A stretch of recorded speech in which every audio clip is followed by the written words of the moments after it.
Hello, welcome to my channel. If this is not your first time, thank you for coming back. Do you love curry puffs, but the thought of making the flaky dough stops you in your tracks? Well, I'm all for simplified versions when it comes to cooking. Today, I will share my curry puff recipe where I take as many shortcuts as I can while everyone appreciates all the efforts they think I put in. First, let's get all the ingredients ready. Since this is a puff, we must have some puff pastries.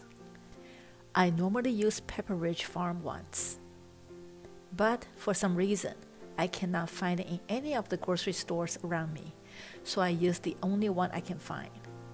This package gives me only one sheet, so I bought two. Since the pastry sheet is already made, all you really need to worry about is the filling.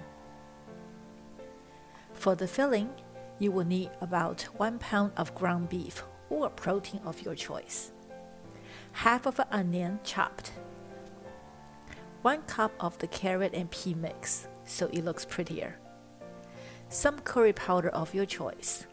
I use the ones I bought from Malaysia. Depending on the curry powder you use, the amount varies. This time I used 2 tablespoons, but later my husband told me it was not spicy enough, so next time I might use 3 tablespoons instead. Heat up the wok with some oil. Stir fry some onions until it is a little translucent. Add the protein.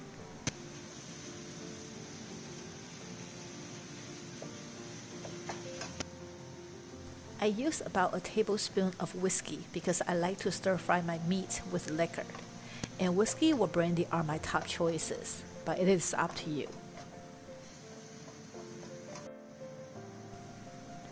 When the meat is almost done, that means when it's turning white, add the vegetables.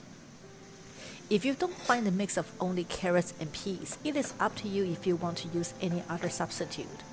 I personally would not get the ones with string beans as it's hard to wrap later, unless you want to go through the trouble of dicing them yourself. Now add the curry powder and some soy sauce.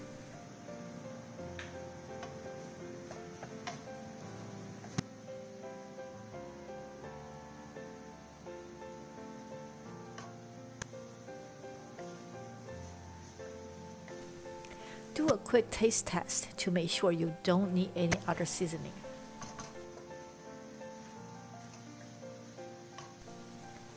When it's done, scoop it out and let it cool. When the filling is completely cooled, it is time to assemble the puffs.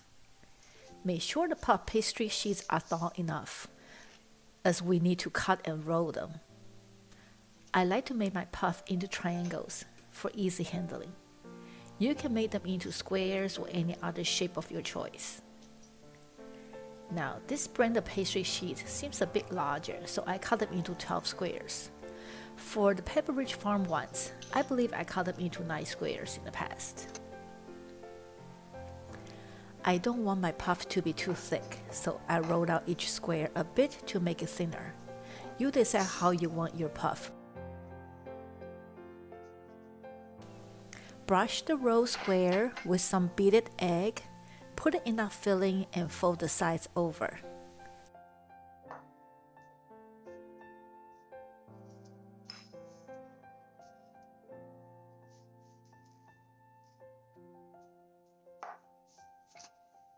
Seal the puff with fork and place on baking sheets lined with parchment paper.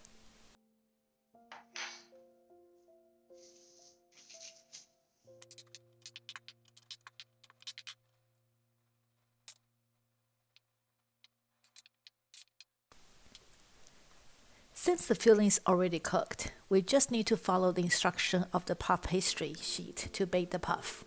For this brand, it calls for 425 degrees for 15 minutes. While the oven is preheated, brush all the puff with some egg wash. Put in center rack and bake until ready.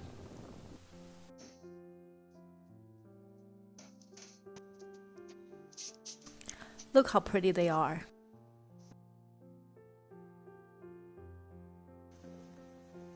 Let me break one for you. Can you hear how crispy the puffs are? This curry puff is great for potluck or as a simple breakfast or afternoon snack.